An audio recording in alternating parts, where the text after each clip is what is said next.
Halo guys, kembali di channel Yenda. Di video kali ini saya akan mendongeng sebuah film mencengangkan berjudul Mission Impossible Dead Reckoning Part 1 yang dirilis pada tahun 2023. Film ini disutradari oleh Christopher McQuarrie dan dibintangi oleh Tom Cruise sebagai peran utamanya.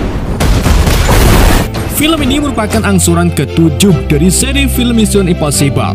Buat kalian yang belum nonton alur cerita film 1 sampai ke-6, bisa nonton lebih dahulu di playlist yang sudah saya buat. Jadi di film ke-7-nya ini mengisahkan Ethan Hunt yang kembali beraksi dalam misi paling berbahaya yang pernah ada, di mana sebuah kunci menjadi senjata yang mengancam kelangsungan umat manusia jika jatuh ke tangan yang salah. Bagaimana keseruannya? Yuk mari kita simak alur ceritanya.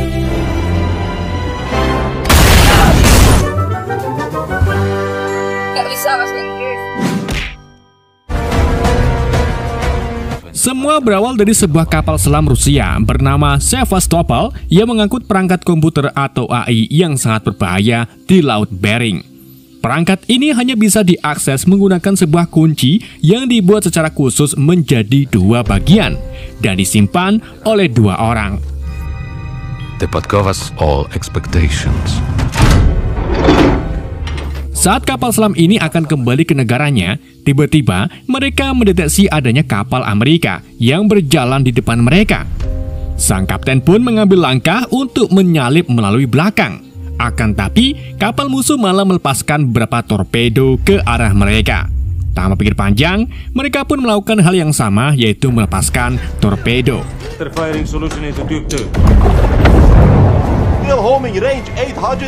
Saat keadaan semakin memanas dan torpedo musuh mendekat ke arah mereka, entah bagaimana kapal selam beserta torpedo musuh hilang secara misterius begitu saja. Sedang torpedo milik mereka mengubah arah ke kapal induk sendiri dan tak terkendali. Alhasil, torpedo itu pun menghantam kapal selam Sevastopol dan membunuh semua orang di dalamnya. Sedangkan Sevastopol tenggelam ke dasar bersama perangkat AI-nya. Dan ternyata yang menciptakan radar kapal misterius itu adalah AI itu sendiri.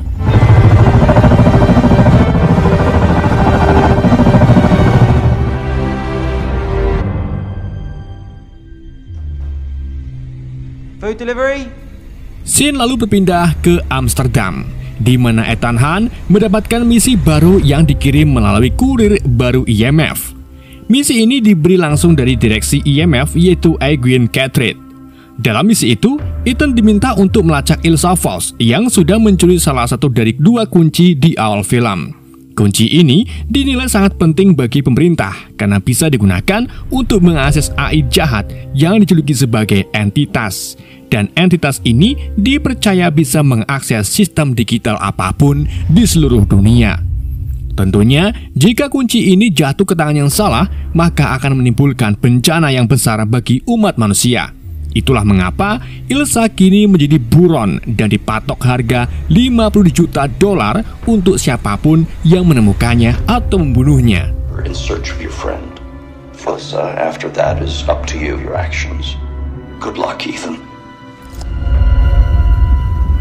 Ethan lalu segera menjalankan misinya, pergi ke gurun di Nimbia, tempat di mana Ilsa bersembunyi. Dikarenakan banyak pembunuh bayaran yang lagi mengincar Ilsa, jadi Ethan pun dari kejauhan memberi kode ke Ilsa untuk menunjukkan keberadaannya. Tapi upayanya itu malah digap oleh para pembunuh bayaran yang membuat Ethan dikejar-kejar oleh mereka.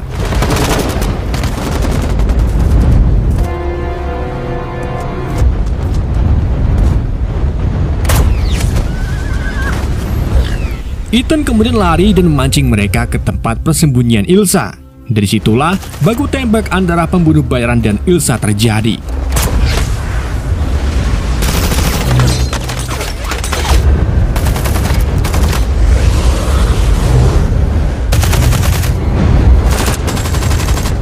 Dalam tembak-tembakan itu, Ilsa berpura-pura mati. Ia sengaja memasang boneka yang menyerupai dirinya dan bakar tempat persembunyiannya. Sedang Ethan mengambil kunci dari Ilsa serta menyuruhnya agar tetap bersembunyi dari publik. Dengan begitu, orang-orang mengira kalau Ilsa sudah meninggal.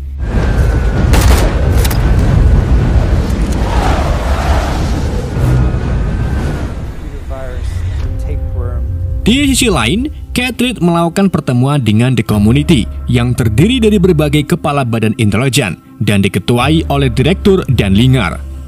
Di situ mereka lalu membahas tentang perangkat entitas yang sangat canggih dan sudah terlibat dalam beberapa jaringan termasuk kapal selam Rusia. Dan karena entitas ini tak bisa dihancurkan, jadi langkah terbaik mereka adalah mengendalikannya. How do we find this key first? We already have. Di tengah pertemuan itu, seorang agen dari The Community muncul sambil memberi kotak berisi master ke Catherine. Pria itu kemudian melemparkan gas knockout untuk melumpuhkan semua orang kecuali Catherine. Dan tidak salah lagi, pria itu lalu membuka topengnya dan menunjukkan wajah aslinya sebagai Ethan Hunt. Ethan lalu mengungkapkan kekesalannya karena Catherine mau melakukan apapun untuk memburu Ilsa. Tapi Catherine menegaskan kalau masalah yang mereka hadapi kali ini lebih berbahaya dari yang sebelum-sebelumnya. Always found her way back. Did you accomplish you? Do you even hear yourself? Saat Catherine sedang teralihkan oleh telepon dari ajudannya, Ethan langsung memakai topeng wajahnya dan menembakkan bius ke Catherine sebelum akhirnya meninggalkan gedung. Jadi, ia pun bisa lolos dari petugas keamanan. Plan on getting out of here. The two halves of this key. Ethan kemudian menemui dua rekannya, yaitu Benji dan serta Luther Strykel. Mereka lalu membahas tentang perangkat entitas dan berencana untuk menangkap siapapun yang bertanggung jawab atas entitas tersebut. Tidak cuma itu, Ethan juga berniat untuk menghentikan si entitas. Mereka kemudian berhasil melacak pembeli kunci satunya lagi di Bandara Abu Dhabi. Sementara agen CIA yaitu Jasper Briggs dan Degas melakukan pengejaran terhadap Ethan.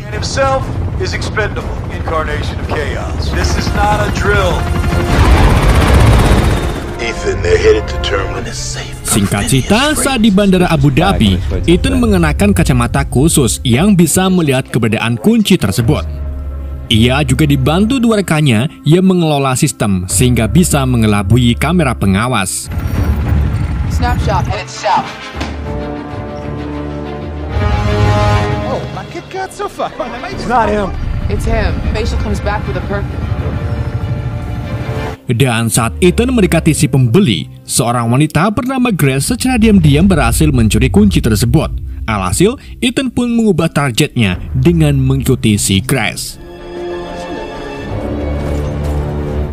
Di tengah itu, Benji melihat benda misterius masuk ke dalam bagian bagasi bandara. Tanpa pikir panjang, ia pun langsung pergi mengeceknya. Dan benar saja, isi dari tas itu ternyata adalah bom aktif yang hanya bisa dinonaktifkan dengan menjawab teka-teki. Oh my god. I fly through the air without. Benji pun menjawab pertanyaan-pertanyaan yang tertulis di bom tersebut. Hebatnya lagi, perangkat bom itu tahu kalau itu Benji dan tahu ketika Benji menjawab pertanyaan dengan berbohong. Okay, next question. Say it. My friends. Hi. Oh, I get it. Sedangkan di sisi lain, Ethan berhasil membawa Grace dan memaksanya untuk menemui pembeli kunci entitas itu. Tapi saat Grace mencoba mendekati si pembeli, Grace menemukan pembeli itu sudah mati karena sebelumnya sudah dibunuh oleh wanita berambut pirang bernama Paris. Bersama dengan itu, Benji memberitahu kondisi terkini yang terjebak pada pertanyaan terakhir. Untungnya saat detik-detik terakhir, Benji sempat melihat ke bawah dan menyadari bahwa kode non-aktif bom tertuliskan "Good luck". Tetapi saat ia melihat ke dalam bom, ternyata isinya kosong. What is it? What do you mean empty? Di tengah ketegangan itu, Ethan kehilangan jejak Grace yang lagi-lagi berhasil mencuri kunci entitas. Tak hanya itu, Ethan juga bertemu dengan pria bernama Jibril yang pernah ia temui di masa lalu. Sebelum harinya, ia lanjut kabur dari kejaran Jasper dan Degas.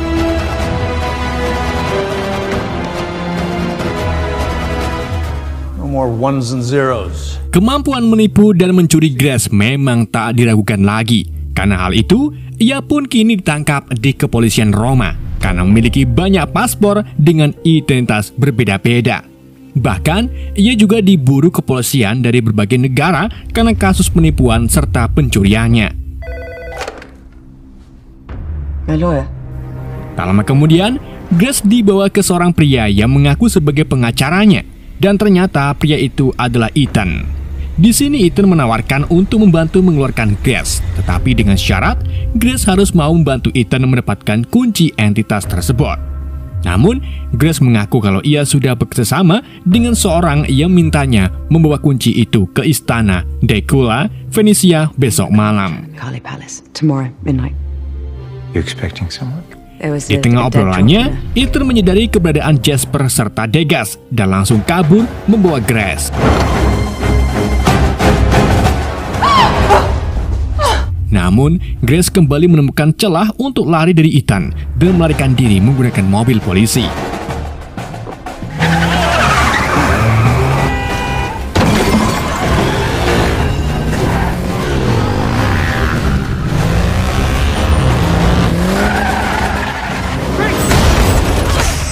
Tetapi, pelarian Grace itu dihentikan oleh wanita yang sebelumnya saya sebutkan, yaitu Paris. Di waktu yang sama, Ethan muncul untuk menyelamatkan Grace dari Paris maupun para polisi. Di saat itulah, baku tembak antara mereka terjadi.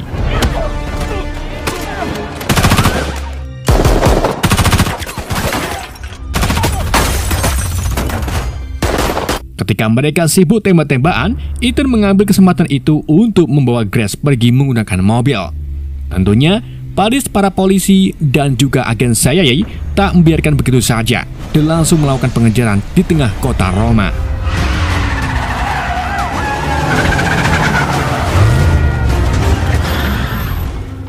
Di tengah kejar-kejarannya, Ethan berpindah menggunakan mobil aman IMF agar keberadaan mereka tak bisa dilacak.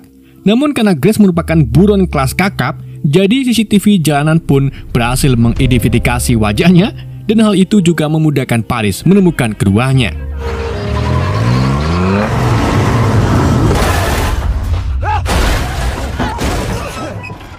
Wait, what?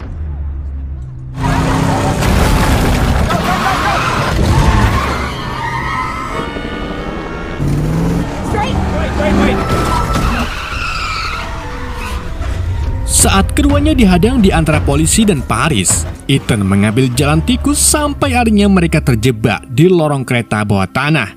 Namun bukannya berterima kasih, Grace malah mengunci Ethan dan pergi begitu saja.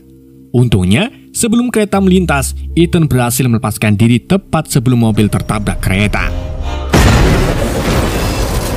Setelah keluar dari lorong, Ethan dijemput oleh rekan-rekannya, termasuk Ilsa Fass.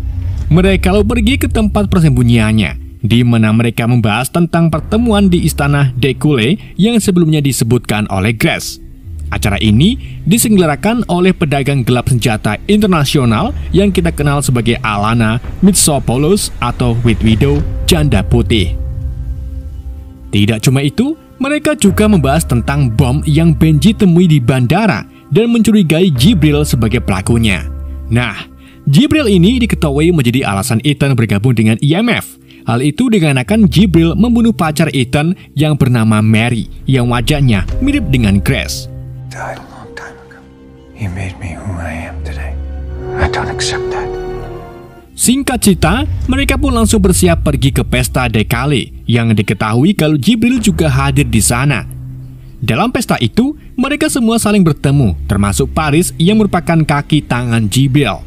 Dan dalam pertemuan itu, Ethan jadi tahu kalau orang yang memperkecakan Grace adalah Alana. Dalam kesempatan itu, Grace selalu memberikan kode ke Ethan kalau ia akan memasukkan bagian kuncinya ke saku bodyguard Alana. Sebelum harinya, Grace digeledah. She doesn't have it. Mereka lalu mulai membahas tentang kunci entitas tersebut. Kebanyakan dari mereka tahu fungsi kunci itu sebagai akses apapun termasuk senjata maupun tenaga nuklir, yang tentunya ini sangat bagus untuk bisnis Alana. Namun, mereka tak paham betul perangkat apa yang bisa dibuka dengan kunci tersebut, dan yang tahu hanyalah Jibril.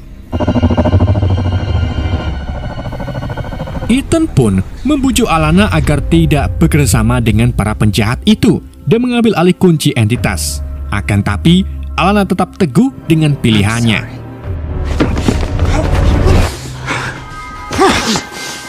It's good to see you, old friend.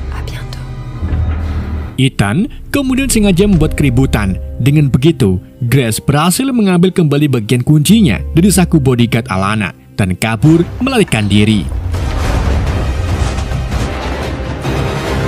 Ethan, Grace serta Ilsa lalu lari berpencar. Begitu pula dengan Benji yang ikut turun tangan membantu pelarian mereka setelah tahu kalau perangkat GPS mereka diretas oleh entitas. Entitas itu lalu sengaja menyasarkan Ethan yang buatnya dihadang oleh anak buah Jibril. Karena tak ada jalan lain, Ethan pun harus melumpuhkan dua anak tersebut.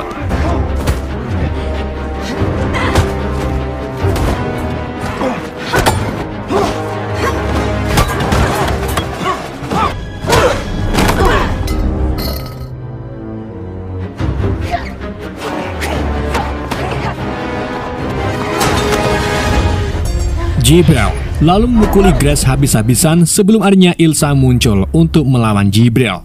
Namun, dalam duel itu, Jibril menikam Ilsa dengan fatal di bagian dadanya. Selang tak lama, Ethan tiba dan sudah mendapati Ilsa yang tergeletak di tanah berlumuran darah.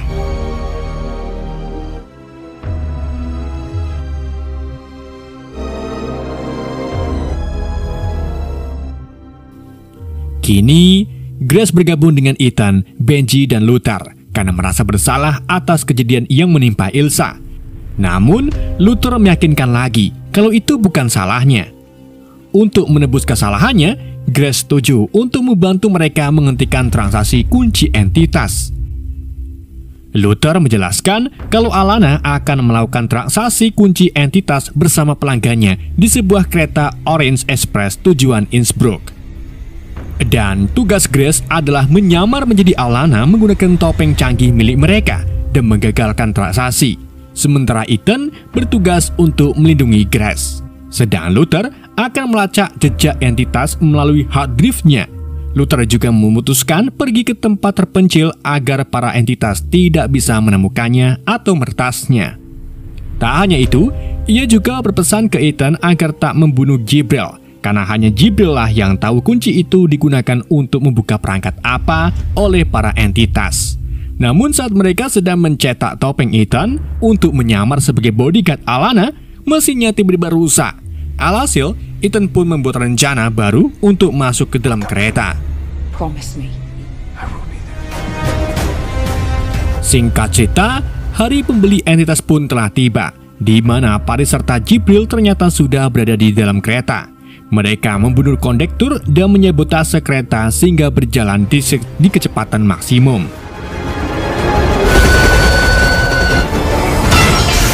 Di dalam kereta juga ada Jasper dan Degas dari agen CIA yang tentu tujuannya untuk mengamankan kunci entitas tersebut. What do you do with that key if you had it? Not for a second. No. I'll see you at the rendezvous.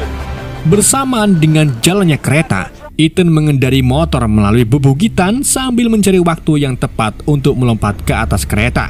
Sedangkan Grace berhasil menyusup ke ruangan Alana dan menyuntikkannya dengan obat bius. Dengan begitu, Grace bisa menyamar sebagai dirinya. Di sisi lain, Jibril dan Paris menemui seseorang yang ternyata Direktur Denlinger. Mereka membahas tentang kapal selam Sevastopol, di mana pada saat itu Sevastopol melakukan uji coba menggunakan jaringan entitas, namun malah berakhir hilang kendali dan meledakkan kapal induk sendiri. Di dalam kapal Sevastopol itu juga terdapat kode sumber AI, satu-satunya hal yang bisa membahayakan keberadaan Jibril. Dan saat Denlinger mengatakan kalau ia tahu tempat tenggelamnya Sevastopol, Jibril langsung menggorek lehernya dan lanjut menikam Paris. Hal itu dilakukan karena Jibril takut Paris nanti mengkhianatinya karena sudah tahu rahasia keberadaan AI jahat entitas. I'm going after him. Di samping itu, Ethan sudah terlalu jauh ketinggalan keretanya. Alhasil, ia pun memberanikan diri dengan terjun payung dari tebing dan mendarat di atas kereta. Dan hal ini pure bukan efek CGI, melainkan Ethan terjun langsung. Ya bener. Sementara itu, Grace yang menyamar sebagai Alana menemui pembeli kunci entitas yang ternyata adalah Catherine. Dan saat sedang melakukan pembayaran sebesar $100 juta, Grace segera membatalkan pembayarannya karena merasa janggal. Tak hanya itu, ia juga diam-diam mengambil kuncinya lagi dari saku Catherine dan kemudian kabur. Namun, penyamarannya itu segera diketahui setelah Alana asli sudah sadar dan muncul di hadapan mereka. Grace pun langsung dihadang oleh para bodyguard Alana sambarnya Ethan mendarat tepat di gerbong Grace berada. Karena insiden ini, Grace pun kehilangan kunci dari tangannya yang kemudian diambil oleh Jibril.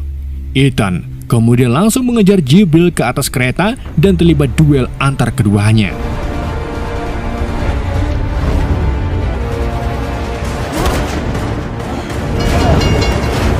Sementara Grace mencoba menghentikan kereta agar tidak melaju dengan cepat. Sementara itu, Jasper dan Degas terheran-heran dengan keberadaan Catherine di dalam kereta. Catherine lalu mengancam akan membunuh keduanya jika tak menangkap Ethan. Mau tak mau, karena Catherine atasannya, mereka pun naik ke atas kereta untuk menyergap Ethan yang hampir saja membunuh Jibril. Saat Ethan menghentikan aksinya itu, Jibril menggunakan kesempatan ini untuk melompat ke atas truk dan menyeting bom di jembatan yang akan dilalui kereta tersebut. Ethan lalu menegaskan ke Jasper dan Degas kalau kereta yang mereka tumpangi sudah disabotase oleh Jibril. Jadi ia meminta Jasper serta Degas agar mengevakuasi penumpang lain agar pergi ke gerbong paling belakang. Karena untuk keselamatan bersama, keduanya pun mempercayai ucapan Ethan dan langsung melakukan apa yang dimintainya. Jibril yang berhasil kabur menggunakan truk mengira kalau dirinya sudah menang, sampai akhirnya ia sadar kalau Ethan berhasil menukar kunci di sakunya dengan korek gas. Kini, Ethan dan Grace bergabung untuk melepaskan kait gerbong depan. Namun setelah berhasil, bom mulai meledakkan jembatan di depan.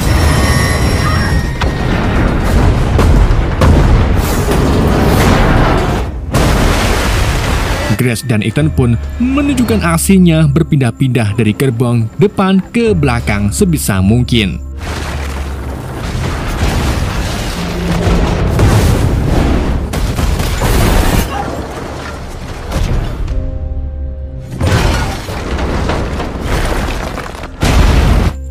Saat mereka berusaha mati-matian bergelantungan di gerbong kereta, Paris datang mengulurkan tangannya untuk membantu keduanya. Keduanya pun berhasil selamat tepat di detik terakhir sebelum gerbong itu jatuh ke jurang.